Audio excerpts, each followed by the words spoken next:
Afternoon students. आज हम पढ़ रहे हैं क्लास 6 में हिंदी। ये आपकी हिंदी की बुक है, देख सकते हैं, नीलमणि हिंदी पाठ्य पुस्तक क्लास 6। यह बुक आप सभी को परचेज करना है। फर्स्ट चैप्टर हमारा आता है अभिलाषा। पार्ट 1 अभिलाषा। यह एक छोटी सी कविता है, सुमित्रा नंदन पंत द्वारा लिखी गई है। इसमें सुमित्रा नंदन पंत ने माँ का स्नेह एवं ममता अनमोल है, इसकी समता किसी से भी नहीं की जा सकती, इसकी बराबरी किसी से नहीं की जा सकती, परंतु कविता में बालिका के माध्यम से उसके स्नेह ममता को सदा सदा के लिए पाने की अभिलाषा की गई है, क्योंकि उसे डर है कि बड़ी होने पर यह स्नेह ममता कहीं खो ना जाए। मतलब एक छोटी सी बच्ची है, वह बच्ची क्या चाहती है कि अभी जिस तरह से मेरी माँ मुझे प्यार करती है, स्नेह देती है, मेरे साथ रहती है, मेरे साथ खेलती है, ये सब चीज़ें मैं कभी भी नहीं खोना चाहती हूँ। मैं हमेशा छोटी ही रहूँ, मतलब बड़ी तो हूँ लेकिन बड़े होने के साथ मैं मेरी माँ जो अभी मुझे ये सब प्यार देती है, ये मैं खोना नहीं चाहती। कब नहीं चाहती? बड़ी होकर। तो देखो, हम कविता पढ़ते हैं यहाँ पर आज। मैं सबसे छोटी हूँ, तेरी गोद में सोऊं, तेरा आंचल पकड़ पकड़ कर फिरूं सदा माँ तेरे साथ, कभी न छोड़ूं तेरा हाथ, बड़ा बनाकर पहले हमको तू पीछे झलती है मात। इस कविता में छोटी सी बालिका यह कह रही है कि मैं सबसे छोटी हूँ, मतलब मैं हमेशा क्या रहूँ? छोटी ही रहूँ और तेरी गोद में सोऊं। जैसे छोटे बच्चे को अपनी माँ हमेशा अपनी गोदी में रखती है, अपने साथ रखती है, उसी तरह से यह बच्ची कह रही है, तेरा आंचल पकड़ पकड़ कर फिरूं सदा माँ, मैं छोटी रहूं और तुम्हारा आंचल, तुम्हारा हाथ पकड़कर तुम्हारे ही हमेशा साथ रहूं। मैं तुम्हारा हाथ कभी भी छोड़ना नहीं चाहती हूँ और तुम साया बनकर मेरे साथ हमेशा रहना।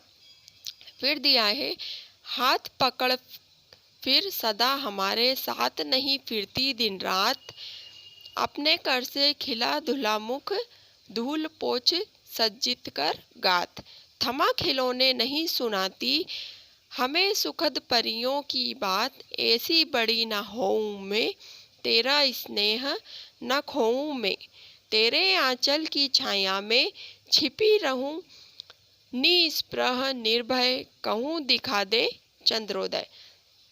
यहाँ पे दिया, वह बोल रही है कि हाथ पकड़ फिर सदा हमारे साथ नहीं फिरती दिन रात। मतलब हम थोड़े से बड़े होने लगते हैं तो माँ क्या करती है?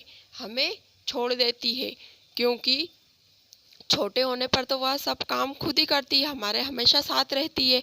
लेकिन बच्चा जैसे बड़ा हो जाता है तो माँ उसको अपने कार्य करने के लिए छोड़ देती है, पढ़ने लिखने के लिए छोड़ देती है, जो कार्य करना है तो उसे बता देती, इस तरह से बोल देती है कि यह तुम्हें करना है। तो यह मैं नहीं चाहती कि मैं इस तरह से बड़ी हूँ और बड़े होने पर तुम हमारा साथ न दो। जिस तरह से हम छोटे रहते हैं, मैं छोटी थी, जब आप अपने हाथ से मुख धुलाकर, धूल पोंछकर, साफ कपड़े पहनाकर और अच्छे से सज्जित कर गात, तो हमें सज्जित मतलब सजा देती थी, अच्छे से सुंदर तैयार कर देती थी। और हमें अब तुम खिलौने भी नहीं देती हो, बड़ी हो गई तो परियों की बातें भी नहीं, कहानियाँ भी नहीं सुनाती हो। तो यह सब वह बालिका कह रही है कि हम बड़े हो जाते हैं तो माँ यह सब चीज़ें छोड़ देती हैं, ना तो हमारे साथ रहती हैं, ना हमारा साथ देती हैं, ना हाथ पकड़ती हैं, और वह हमें अपने खुद के कार्य स्वयं करने के लिए कहती है। तो यह सब वह चीज़ें नहीं चाहती कि मैं इस तरह से बड़ी होना नहीं चाहती कि मैं बड़ी हूँ तो आप यह सब चीज़ें मेरे साथ ना करो। तो वह हमेशा छोटी ही बनी रहना चाहती है और माँ का इस तरह का स्नेह कभी भी नहीं खोना चाहती है। फिर वह कहती है, तेरा स्नेह ना खोऊं मैं, तेरे आंचल की छाया में छिपी रहूं। वह हमेशा अपने माँ के आंचल में छिपी रहना चाहती है।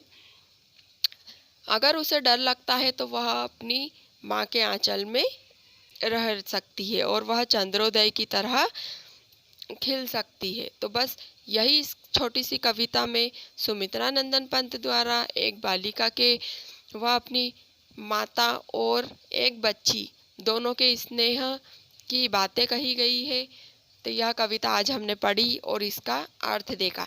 अब आप अपनी बुक में एक बार इस कविता को अच्छे से रीड कीजिए और जिस तरह से अर्थ मैंने करके दिखाया है, तो आप इस वीडियो को अच्छी तरह से देखिए और इस कविता को रीड करके फिर अर्थ करने की कोशिश कीजिए।